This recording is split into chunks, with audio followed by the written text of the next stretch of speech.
श्री स्वामी समर्थ. संभाजीराजे यांच्या अंगावरील त्वचेची साल सोलून काढत असताना एकाने महाराजांच्या गळ्यातील भवानी माळेला हात घातला. तेव्हा त्यानंतर असे घडले की तुमच्या डोळ्यातील अश्रुधारा थांबणार नाही. 9वा दिवस उगवला. महाराज आणि कवी कलश यांचा हेच चाललं होतं की दिल्या जाणाऱ्या वेदनांसाठी आपल्या शरीराला तयार करणे आणि आपल्या तोंडातून एक हू किंवा चू असा आवाज सुद्धा न काढणं. एवढे हाल पुरेसे वाटले नाहीत म्हणूनच ताबेदार इतलास नावाचा राक्षस त्यांच्या देहाला अमानवी यातना देत होता. इतलासने जल्लाती पथक कैद्यांसमोर घेतले. येथे कैदी म्हणून आपले कवी कलश आणि छत्रपती संभाजीराजे दोन्ही कैद्यांच्या अंगावरचे विदूषकी कुर्तेही त्या पथकाने टराटर ओरबाडून काढले. उरले फक्त कुलाह आणि साखळदंडाखाली अडकून पडल्याने न ओरबटता आलेले काही चुकार तुकडे. देखते क्या हो, फेक दो नमकीन पाणी इन कुत्तों पर, छाल उखाडकर इनकी. बावचळलेल्या हबशी जल्लादांवर इखलास ओरडला. पथकातले सापते घेतले. जल्लाद पुढे झाले. त्यांनी नारळाची खोबरे किसावे तसे धारदार सापते त्यांनी कवी कलश आणि छत्रपती संभाजी महाराज यांना जागजागी साल सोलायला सुरुवात केली. जल्लादचा आता पुरे हैराण झाले. कवी कलश आणि महाराज यांच्यापैकी एकही कैदी अंग सोलवटून निघत असतानाही हू की चू करीत नव्हते. जल्लाद आणि आजवर कैक माजोर कैद्यांची साल अशी सोलवतून काढली होती. त्यांचा तडफडाट आणि किंकाळ्या ऐकताना तर ते नेहमी जोश संचारत होता आणि मोठ्या मोठ्याने हसू यायचे. आज काय ताज्जुब बघत होते ते त्यांचेच हात थरथरू लागले. सापते वरखडताना राजे आणि कलशांचे देह आता मानवी दिसेनाच. ते झाले होते जयंतीच्या दिवशी अंगभर शेंदूर फासलेल्या हनुमंताच्या मूर्तीसारखे. सापतेदारी मागे हटले.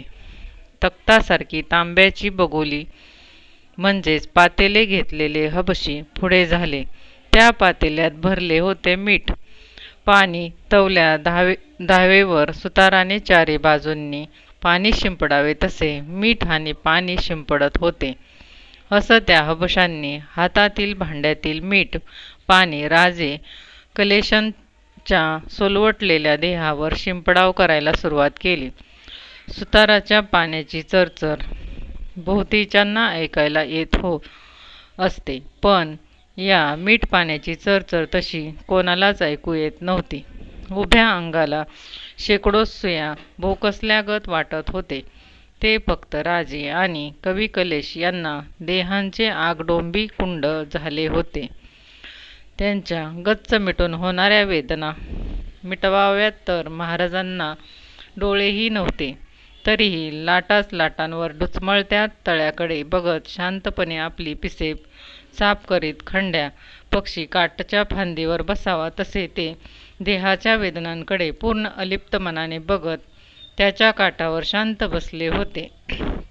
बग्यांचा कालवाही खरोखरच शैतान वाटावेत असे कैदी राजे आणि कवी कलश यांना समोर बघून थरकल्याने आता चिडीचाप झाला होता. ती साज बघायला प्रत्यक्ष औरंगजेबच असतात तर नक्कीच सगळ्या तळावरच्या सरदारांच्या खिल्लीती खेचून आणायचा हुकूम करून त्याने त्याचेच कफन इमानाने कैद्याच्या अंगावर पांघरायचा हुकूमही दिला असता. कधी कधीच नव्हती एवढी हालहाल करणारी सजा त्याने हयातीत कोणालाही फरमावली नव्हती. लपेटलेल्या काळजांचे बगे आता एक एक करत काढत्या पायांनी आपल्या राहुट्यांकडे परतू लागले. सापटे आणि मीठ पाण्याची तस्ती भांडी तेथेच फेकून जल्लादी पथक हे निघून गेले. इखलास तेवढाच उरला. त्याच्यावर सोपवलेली सजेची जोखीम त्याच्या पुरती आता बाकी होती. राजे आणि कवी कलश पुरते गतप्राण होताच दोघा ताकदींच्या जल्लादांचा निवडून एकाच फाटक्यात दोघांची कैद्यांची म्हणजे राजा आणि कवी कलश यांची मस्तके धडा वेगळी करणे. भाल्याच्या टोकावर ती खोस्ती ठेवून वाजत गाजत उभ्या तळावर त्यांचे दिंड काढणे. सर्वांना दाखवून त्यांची खिल्ली उडवणे. दिंड काढणे. शेवटी धडे.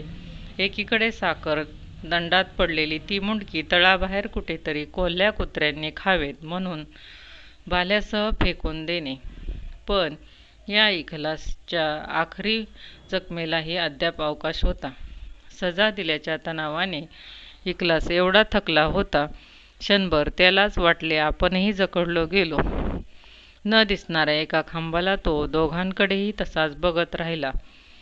आता फक्त त्याच्या खिदमतीचे 5-6 हस्तम होते, बाकी त्याच्या भोवती. काय वाटले त्याचे त्याला कुणास ठाऊक. संत पावले टाकीत तो राजांच्या समोर आला. भयान दिसणाऱ्या मरहट्ट्यांच्या बागी सुभेदाराला त्याने पायापासून लाकडी टोपीपर्यंत निरखून पाहिले. इखलासची इतर वेळी क्रूर वाटणारी, मगरूर वाटणारी नजर आता विचित्र दिसू लागली. त्याची नजर राजांच्या देहभर फिरत त्यांच्या छातीवरच्या भवानी माळेवर मात्र जखडबंद या झाली. फक्त राजांनाच ऐकू येईल एवढे हलके ते पुटपुटला. दे दो हमें ए सुभेदार. त्याने या रक्तमीठ पाणी घाम यांनी नाहून निघालेल्या चिपचिपीत भवानी माळेला हात घातला. राजे मरणावरच्या पडलेल्या कुडी सगळे बळ एकवटून आता तडफडती मान हलवू लागले. ती हलविताना नकार दर्शवणारी गर्दन एकसारखी झटकू लागले. खांब हिंदकाळू लागले. जसा इखलास पुढे गेला तसा तो हाताची भवानी माळ सोडून झटक्यात मागे आला. का पाहिजे होती त्याला ती एवढी पहाडी सुरम्याची एक तरी यादगीर म्हणून जपणार होता तो इखलास. त्यासाठीच देहभर निरखून राजांची फक्त घेता येण्याजोगीच माळ शिल्लक होती. नको घेऊ, नको ती हा संकेत त्याला कळला होता. आपल्या खिदमती पथकांच्या हशमांवर तो कसा तरीच ओरडला. सब चले गए. नजारा देखने वालों ने नाम का लोंढे यहाँ से तुम क्यों रुके निकल जाओ. आणि स्वतः इखलास आपल्या घोड्यावर झेप घेऊन निघून गेला. आता वर निळेभोर आभाळ, पायाखाली वडू बुद्रुकाची कितीतरी पुराणी मावळती माती आणि न दिसणाऱ्या पण जवळच्याच खांद्याला खांदा मिळवून संत वाहणाऱ्या इंद्रायणी आणि भीमा यांच्या काठावर जगाला एकले वाटावेत असे मराठी दौलतीचे छत्रपती संभाजीराजे आणि छंदगावात्य कवी कलेश राहिले. आता राजांचा स्वतःच्या मनाशी चाललेला वादही थांबला. सुरू झाला तो फक्त जीवाचा शिवाशी चाललेला अखेरचा शांत संत प्रवास. हा माहितीपूर्ण व्हिडिओ तुम्हाला आवडला असेल तर व्हिडिओला एक लाईक नक्की करा आणि चॅनलला सबस्क्राईब करा. तसेच कमेंट बॉक्समध्ये श्री स्वामी समर्थ, जय भवानी, जय शिवराय, जय